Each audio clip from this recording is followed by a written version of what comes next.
Hi hello అందరికీ నమస్కారం. Welcome back to our channel. నేను ఉషా శ్రీహరి.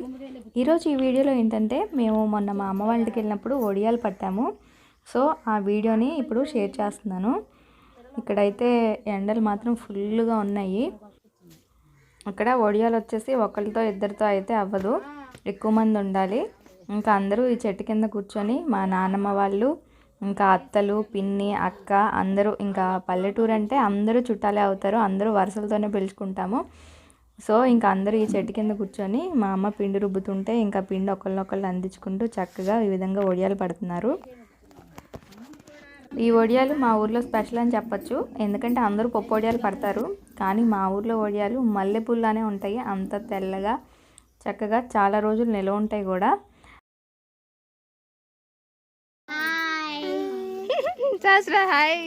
సో మేము ఎలా పట్టామనేది ప్రిపరేషన్ అంతా కూడా ఇప్పుడు చూద్దాము.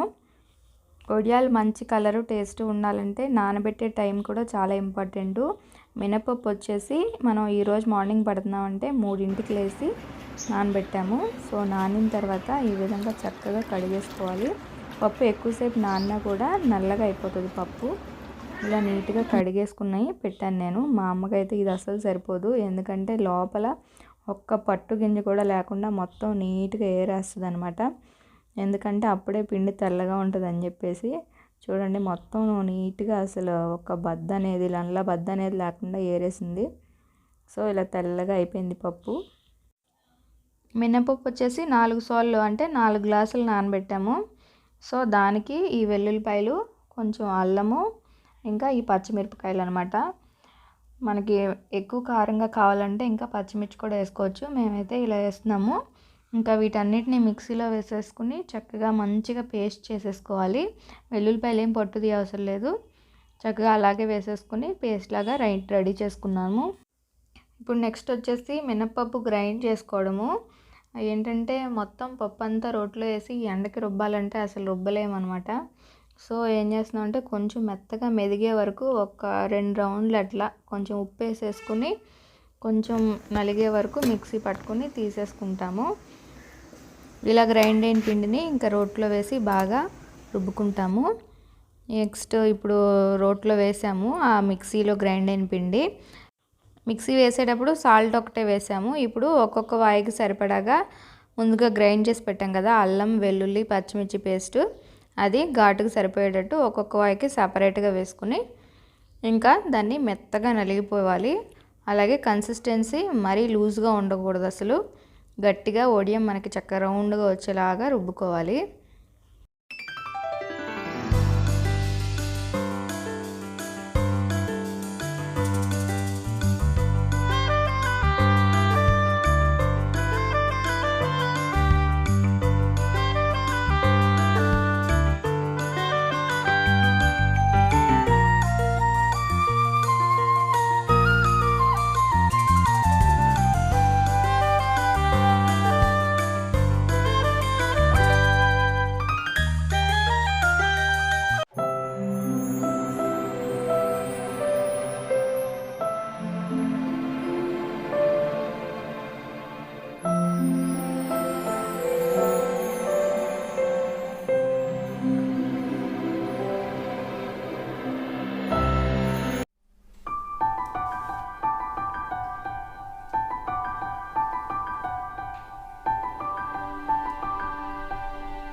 ఈ విధంగా పిండి నలిగిన తర్వాత చక్కగా మనకి ఏ సైజులో కావాలంటే ఆ సైజులో వడియాలు పెట్టుకోవచ్చు.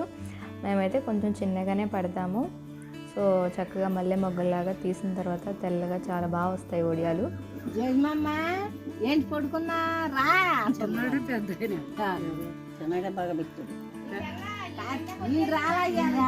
వచ్చాడంట ఒకసారి వద్దంటే బయలుదేరాడు చూద్దాం. గేట్ బయలుదేరి గేట్ వచ్చి చెప్పాడు సరే వస్తా పాడినా మళ్ళీ లోపలికి వచ్చి అమ్మ వడియాలు పెట్టేవాళ్ళు కూడా ఏం పొడి తీస్తామ్మా బెల్ల వేసుకుని వెయిటే అయ్యారు మనతో లోపల సిటీలో చూపించుకుంటారు.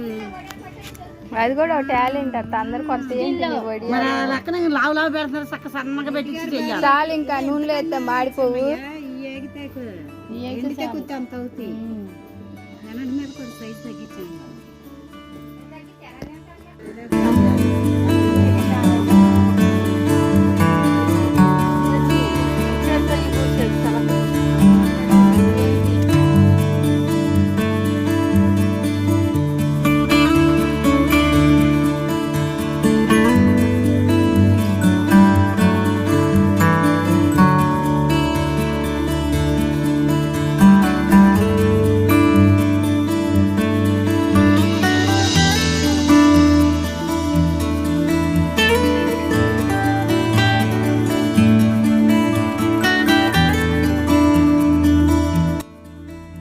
వడియాలు పట్టిన తర్వాత ఇంకా చక్కగా ఎండలో పెట్టేసి పెట్టేసుకోవాలి.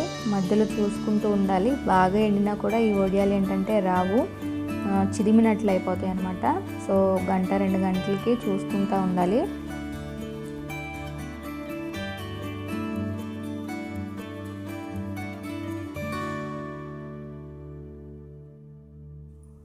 ఇంకా వడియాలు బాగా ఎండిపోయినాయి. ఇప్పుడు ఈ వడియాలని చక్కగా ఒలిచేసుకొని మళ్ళీ ఒకసారి ఎండలో పోసుకొని చక్కగా ఎండబెట్టుకోవాలి.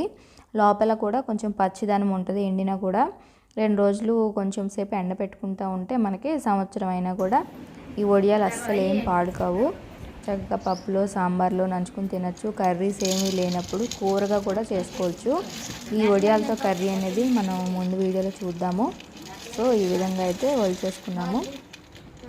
ఈ వీడియో కనుక మీకు నచ్చితే తప్పకుండా లైక్ చేయండి, షేర్ చేయండి. మరిన్ని ఇంట్రెస్టింగ్ వీడియోస్ కోసం మన ఛానల్ని సబ్స్క్రైబ్ చేసుకోండి. Thank you so much for watching. Thank you.